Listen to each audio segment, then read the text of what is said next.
Astagfirullah. Yuh, kaunya ini, Mat. Enggak lah. Udah nampak kan? Orang kaya aja. Aku tuh harus membiasakan penampilan kayak gini, Bang Piring. Supaya aku tuh nggak dianggap orang miskin lagi. Masya Allah. Lecet. Ngomong-ngomong ini duit dari mana, Mat? Pesugihan. Astagfirullah. Sugihan.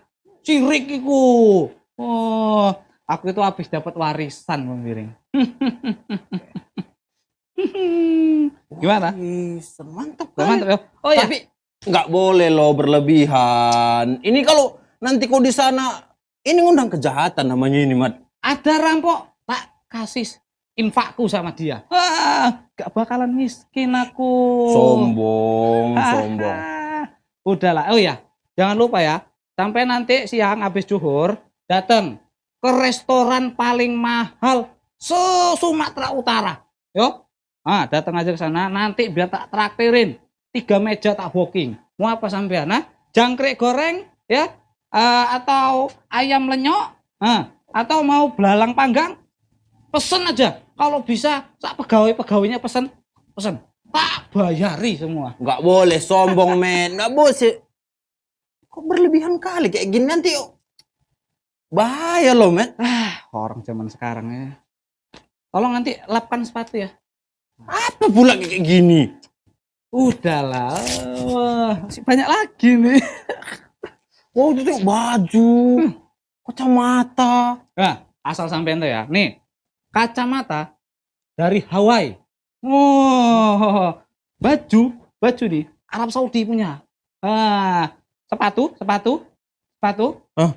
Sepatu ini dari Itali. Kulit asli. Oh, celana ini yang agak apa nih? Monja. Yang lama, tapi yang lainnya kan udah mecin. Nih, jam Swiss. Karena tenang aja sampean kalau punya teman orang kaya. Duit masih ada tuh. 1 tas lagi. Mau tak habis-habisin aja itu. Hati-hati loh, Mat. Bagus kau infakkan, kau sedekahkan daripada berpenampilan kayak gini. Udah tenang. Jangan lupa datang nanti ya. Datang habis zuhur, ajak Ustaz Abu sekalian. Ajak Ustaz Abu. Kalau bisa tuh 1 komplek aja nggak apa-apa. Biar tak traktirin. Tenang aja. Ayo. Dan mau kemana kau ini? Aku mau ke kota jalan-jalan. Yuk. Yang mana ya? Oh iya, tasku ketinggalan. Ya. Nanti aku ambil. Udah ya. Jangan lupa datang. Yo. Mau infak dulu sama orang susah. Satu lagi. Tunggu. Astagfirullah. Lumayan.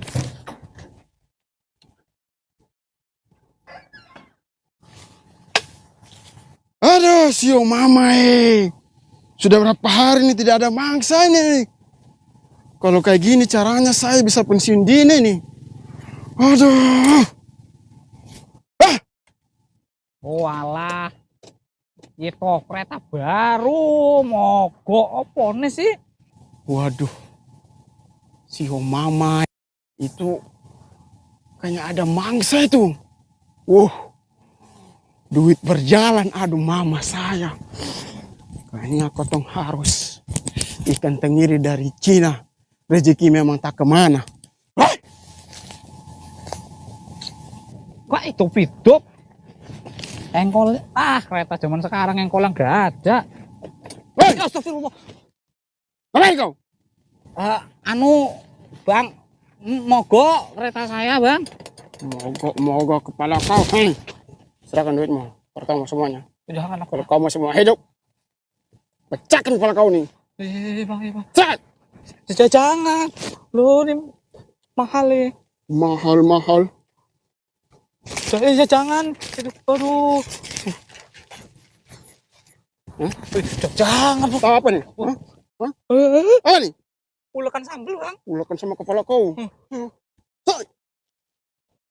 Cat! Janganlah. Buka. Ya elah, baju pun diambil. Aduh, jangan. Udah mahal ini.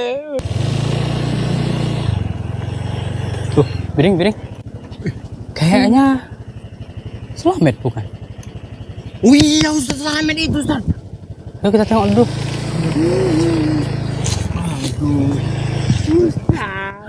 Masya Allah. Kok bisa jadi gembel gini sih, Met? Ada apa sih, Met? Coba cerita dulu, ada apa ini? Mat. Aduh. Ini kau kenapa, Mat? Aku dirampok. Kayak mana ceritanya? Innalillahi wa inna ilaihi Mogok. Oh, terus? Habis minyaknya kayaknya. Ada orang serem kali. Aku ditodong pakai ulukan sambal. raji'un. Ulukan sambal, Met. Allahu Akbar. Jadi kok bisa takut? Orangnya serem, Ustaz. Udah ku bilang tadi kan, jangan mencolok, jangan berlebihan. Nanti ngundang kejahatan gula. Hartaku ludes semua. Aduh, astagfirullah. Hilang warisanku, Bang Fir. Sabar, Mat. Jadi tadi rupanya gimana ceritanya kok bisa mengundang apa orang berbuat jahat gitu, Met? Aku kan mau berpenampilan kayak orang kaya gitu loh. Biar orang itu tahu kalau aku tuh orang kaya. Jadi Orang aku kaya? kan dibilang orang susah lagi. Oh, Masya Allah. Tapi nggak mesti gitu kali lah, Mat. Nah. Masa tuh truknya gini. Truknya duitnya kayak gini, Ustaz. Gimana? Gini. Truknya di sini semua duitnya gini. Maksudnya dibuat kalung gitu? Iya. Itu ya jelas, Met. Ada istilah yang kita sering dengar ya. Kejahatan itu ternyata bukan hanya karena ada niat pelaku, tapi juga karena adanya kesempatan. Nah, mungkin di awalnya dia nggak ada niat tuh berbuat seperti itu, rampok gitu. Tapi karena dia lihatnya ada kesempatan, peluang, tengoknya Slamet tadi dengan gaya yang ya itu tentu gaya yang berlebih-lebihan. Banyak uang, belum ada orang yang istilahnya banyak uang terus masang seperti kalung di lehernya gitu uangnya. Sok kali deh itu, Ustaz. Sok nanti ku bayar kalian makan semua. Makan juga dibayar ya? Restoran paling mahal kali. Allah. Terus keliling-keliling. Kemana keliling-keliling? Mau pamer lah, kau kan kaya kan. Lebih adil Jadi, Met, masalah berlebih-lebihan ini dulu kita bahas ya. Ini masalah berlebih-lebihan. Itu aja udah jelas ya. Allah itu tidak suka. Dalam surah Al-A'raf ayat 31 Allah katakan apa? Innahu la yuhibbul musrifin. Sesungguhnya dia Allah itu tidak menyukai orang yang berlebih-lebihan. Berlebih-lebihan di sini itu dalam segala hal. Baik itu masalah ya seperti gaya tadi ya, mengiring ya. Gaya ya dengan jalannya yang mengadahkan dadanya, busungkan dadanya itu tidak dibenarkan. Perhiasannya. Nampak-nampakkan perhiasan. Dari Swiss lah, apanya, kacamatanya pusat dari Hawaii. Jangan ke Hawaii. Yo kan emang yo. Lewat Medan gua nggak pernah. Yo kan pakai kacamata dulu ya awal. Nah jadi perkara-perkara seperti ini berlebihan itu adalah hal yang sangat-sangat dibenci. Karena ini bisa menimbulkan sifat al-kibar. Kibar itu apa? Sombong. Ya kan? Memang sombong ini. Iya. Ini nggak pernah ada duitnya sombong apalagi ada duitnya. Jadi digituin aku dirampok. iya itu kan ada sebab musababnya. Nggak ada api kalau nggak ada asap gitu ya. Iya. Nggak Kalau ada asap kalau nggak ada asap. oh itu dia nggak ada asap kalau nggak ada api. Jadi dia Met, kejahatan itu kadang gara-gara kita mengundangnya. Nah, mengundang dengan ini. Perampok Undang-undang tapi kan kok dulu aku bilang tadi, ini bisa mengundang kejahatan. Kejahatan itu nggak perlu diundang, udah datang dia. Itulah. Jadi larangan dalam agama kita itu tidaklah setiap larangan itu ada, melainkan di sana ada manfaatnya bagi kita, Met. Ya termasuk larangan berlebih-lebihan. Berlebih-lebihan itu tadi yang kita katakan dia itu baik dalam segala hal. Bahkan dalam hal ibadah saja itu kita tidak dibolehkan berlebih-lebihan. Perkara akhirat, Perkara akhirat. kita berlebih-lebihan gitu. Bahkan masalah makan. Makan yang itu sifatnya mubah ya. Mubah itu artinya boleh. Iya. Ketika berlebih-lebihan bisa dia jatuh pada haram. Oh itu makanya nggak perlu kok tadi undang-undang kami ke apa ya, restoran mahal lalu banyak gaya. Sekarang ke apapun beli lontong pun nggak lagi duitmu. Ini pakaiannya pun udah habis ini semua. Nggak ada lagi. yang dari luar negeri habis Bang Piring. Jadi ini jadikan pelajaran, Met. Ya. Jadi berlebih-lebihan itu ya betul-betul hal yang tidak benar. tidak dibenarkan.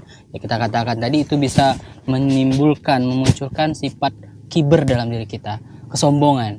Jadi ada hadis Rasulullah itu yang mengatakan, pernah Rasulullah menerangkan tentang masalah sombong kepada para sahabat. Maka sahabat ada yang bertanya, apa itu sombong ya Rasulullah?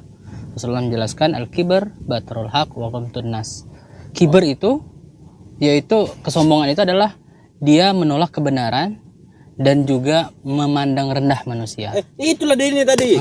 Udah aku bilang betul-betul nggak dengar dia. Iya. Terus itu sombong pula dia, Bos. Dipandangnya rendah gitu ya. Gini kan ya. Oh ya Allah Akbar. Ya kan namanya orang kaya kan wajar loh Bang Biring. Oh, Wajar. banyak orang kaya tapi nggak kayak kau ini selama. Ya namanya aku kan masih baru ya orang kaya. Baru jadi orang kaya gitu ya. Terus dikira duit dia, harta dia bisa dirunning kan gitu. Dan jadi udah jelas ini kan, kesombongan itu adalah perkara yang tidak dibenarkan. Bahkan ancamannya dalam hadis Rasulullah mengatakan, tidaklah seseorang itu masuk surga barang siapa yang dalam hatinya walaupun hanya sebesar biji zarah dari kesombongan. Coba bahaya tuh kan. Bukan diri, melebih-lebihkan penampilanmu. Nggak cuman di akhir kau merugi, di dunia pun tengok nih. Kau tengok nih. Di saat aku udah kena rampok dia. Telanjang loh. Kayak mana aku pulang Ini betul-betul jadi gembel di sini ya. Masya Allah, met. Aku kan gak ada niat kayak gitu loh Pak Ustadz. Aku niat baik, mau neraktir. Tapi dengan gaya seperti itu tadi ya, sombong gitu ya. Ada cara-caranya. Kalau kita tuh mau niat baik, contohnya sedekah, kan gitu. Sebenarnya mentraktir pun nggak salah Bang Biring. Iya, Boleh. Cuman ngomong ke satu kampung. bukan dengan cara seperti itu, Met. Bukan dengan comong, yuk kita makan di tempat yang paling mahal gitu. Yuk borong sepuasnya, makan sepuasnya, nggak harus dengan gaya yang berlebihan gitu. Yuk aja yuk Bang Biring, Ustadz yuk kita makan bareng yuk. Di mana gitu. Bakso bakar, bakwan.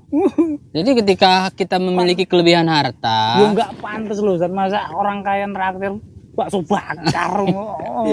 Kami kayak gitu baru masuk grup kami.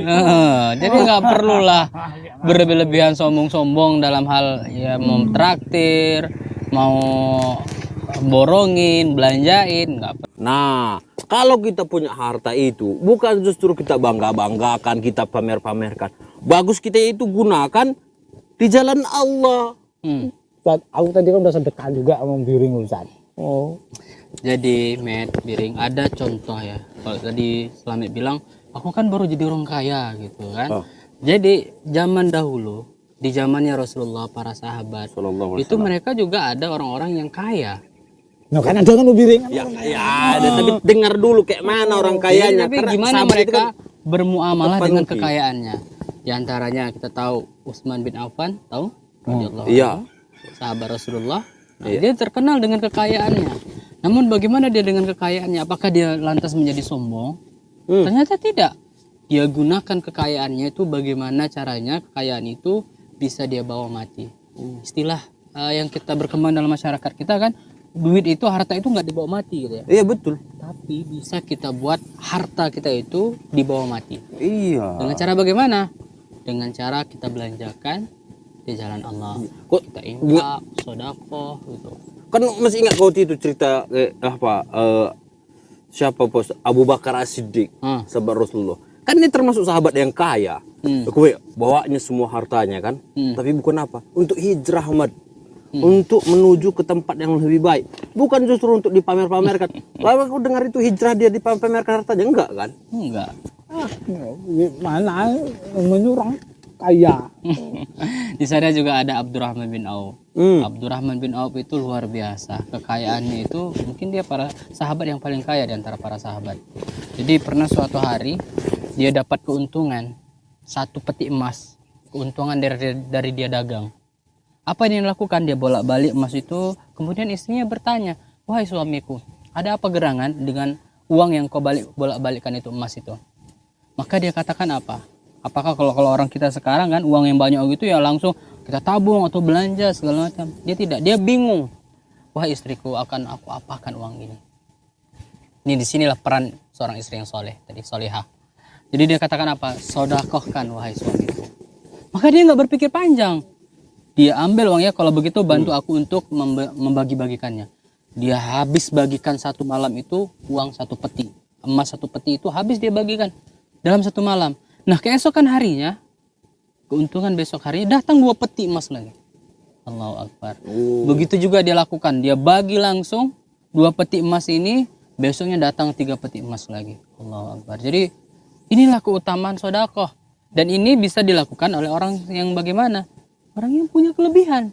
Iya. Bang Piring, Apa? sedekah nanti ya sama aku ya. Aku juga punya duit lagi. Entah, masih banyak. Itu kan daun. Nanti kalau kita kumpulin dapat 2 ton bisa kita jual jadi kompos. Wah, sama-sama boleh daun sampai 2 ton. Jadi disitulah keutamaan hidup sederhana. Sederhana itu bukan mesti kita harus hidup dalam keadaan kesusahan, tidak. Tidak. Sederhana itu ya tampil apa adanya. Kalaupun dia pakai pakaian yang ya setidaknya itu betul-betul berfungsi sebagai pakaian. Kayak aku ini. Sederhana yang terpaksa. Terpaksa sederhana. Nah gitu. Jadi kita lihat contohnya dari Rasul kita, bagaimana kehidupan Rasulullah. Rasulullah itu apakah dia dikatakan orang miskin? Ternyata tidak. Ada kalanya dia dapat harta yang sangat banyak. Namun dia bukan orang yang pelit. Artinya apa? Dia bisa memberikan harta yang baru dia dapat begitu banyaknya. Hidup dia betul-betul sederhana. Lu ingin ngintipin aku, aku bajuku, celanaku udah dirampok. Jadi ini betul-betul nih Slamet ya, pelajaran yang sangat berharga. Jangan lagi diundang kejahatan itu. Nggak ada ngundang aku loh Pak Ustaz. Itu namanya ngundang kalau mancing. Ngundang apa mancing sebenarnya Ustaz? Sama itu ya. Gitulah. Perkara ini ngundang dan mancing kejahatan. Jadi kejadian itu di mana Slamet tadi? Aku di situ tadi Ustaz, habis dari rumah kan. Aku mau jalan-jalan ke kota. Tujuannya apa itu? Ya, tapi aku mau jalan-jalan sekalian mau nraktir Pak Ustaz tadi kan sama membiring. Udah ngomong bilang sama lagi. Udah mau aku bilang tadi sama dia udah nampak kau duluan. Banyak aku di jalan keretaku mogok, lupa aku ngisi minyaknya. Habis minyaknya. Di situ tadi ada orang serem kali. Nggak tahu lah dulu maknya yang ngidam apa. Diem aja udah serem Ustaz. Diem aja udah serem. Datengin aku, kira mau nolongi Pak Ustaz. Rupanya makin aku ditodong pakai ulekan sambel. Ulekan sambel yang dari batu atau dari kayu itu? Kayak kayu gitu Kayu. Ustaz. Untungan lah gitu ya. Iya, pendek tapi ngeri Ustaz. Aduh dirampok. Duitku diambil. Duit setas diambil kan. Tas ya. Tas. Nah, ini udah apa dibawa-bawa tadi Slamet? Iya, mau aku bawa jalan-jalan Ustaz. Biar ngerasa jadi orang kaya. Sekalian lah aku tak simpen sikit-sikit tadi. Itulah kalau berharta pun kita harus punya iman dan ilmu. Nah inilah dia bedanya. Kita banyak harta dengan banyak ilmu. Orang yang banyak harta, dia repot ya. Repot untuk apa? Menjaga hartanya. Tapi kalau orang yang banyak ilmu, ilmu yang menjaga dia. Ilmu yang memberikan kedudukan sama dia. Makanya bagusan tadi hartamu kau rubah jadi ilmu. Kau beli buku. Iya. Terus Infak untuk ini gitu. berimpak terus untuk belajar kuliah kau kuliah. Udah habis semua Ustaz, kayak mana? Kalau balik duitnya itu aku mau beli buku aja. Berarti jadi pelajaran. Nanti kalau cair nanti warisan satu lagi, nah udah tahu. Oh, ada satu lagi. Dari mana satu lagi? Mana tahu ada yang mau infak warisan. Di sana. Orang udah kesusahan gini. Mau dicandai. Nggak apa-apa itu. Yang penting kau selamat, Iya. sehat. Itu dunia semua itu. Nanti kita lapor ke polisi. Nanti kalau dapat lagi balik duitnya alhamdulillah, kalau nggak ikhlaskanlah. Halalkan duit itu. Sayang gue duitnya banyak. Halalkan. Slamet perlu tahu setiap musibah yang menimpa kita, termasuk ini tadi ujian atau apa namanya cobaan gitu ya, itu tidak lain tidak bukan itu untuk menghapuskan dosa-dosa. Nah ini tadi Allah langsung tegur. Slamet kan berlaku sombong, berlebih-lebihan, songong. Itu kan langsung Allah tegur. Ini nggak betul, Met. Allah. Sehingga apa? Allah datangkanlah tadi orang yang Slamet bilang serem gitu ya. langsung dia datang kan. Berarti Allah masih sayang sama. Heeh. Itu dia. Enggak ibaratkannya kau lalai dengan dunia-dunia itu. Betul. Jadi Allah katakan apa dalam hadis kutsinya? Innallaha idza ahabba qauman ibtalahum. Nah. Sesungguhnya Allah itu jika dia mencintai suatu kaum, maka dia uji kaum itu. Oh itu. Jadi aku ini ceritanya diuji Ya. kok. Tergantung ya, Slamet masuk tingkatan yang mana. Apakah ini jadi ujian atau teguran gitu. Kayaknya teguran ini. Ya bagus kau ditegur, timbang kau diberikan dibiarkan kau terus bermaksiat dengan kesombongan, bisa-bisa duit itu kau gunakan untuk beli tua, tergelincir gitu kan. Gak ada niat. Mana tahu nanti kan setan kita nggak tahu kapan kan, tapi ditegur Buktinya Allah aja dua. tadi kan jelas kan Kena istidros digiring dia jadi sombong gitu kan. Mungkin dia awalnya nggak ada berniat untuk sombong. Iya. Tapi sombong itu ya orang setiap melihat itu Slamet sombong. Gitu kan jadinya gara-gara ini tadi harta yang berlebih nggak siap dengan harta itu. Nah, jadi ya harus diperhatikan lagi nih hal seperti ini, Met. Jangan lagi diulangi dan jadikan ini adalah pelajaran untuk kita bersama agar lebih sederhana. Walaupun kita punya uang, punya harta, ya dimanfaatkan, digunakan sebaik mungkin untuk kemaslahatan yang bukan hanya untuk diri kita tapi juga untuk orang lain. Kita bantu saudara-saudara kita yang mungkin memerlukan bantuan. Gitu. Yolah saya nanti kalau balik duitku, kalau ada duitku, aku mau lah nanti sedekah betul-betul. Ya. Enggak, sombong-sombong itu gak ada lagi lah. Tapi kayak mana lagi duitku gak lucu. Amin. Amin. Aku udah tadi miskin Ya banget. udah. Sabar. Oke. Gimana ini? Jadi kita kerja lagi. Ini kita kerja lagi, cari uang lagi, usaha lagi, dan kita usaha dulu. Kita datang ke polisi kan, ngadu, Ya, kita lapor dulu, lapor dulu. Bantu yo. Mudah-mudahan bisa. Bantu yo, mungkin. Dan ini gimana kita bawanya nih, Piring? Jadi aku pulang kayak mana? Aku gak bisa lagi. Atau Piring ada bajunya lagi? Kasih dulu dia. Enggak lah. Oh. Ini duitmu tadi nanti untuk beli baju nah. Ya kau adalah. Bau ketiaknya. Mau tolong pun banyak aja. Ya. Piring kita bantu dia ya. Aku.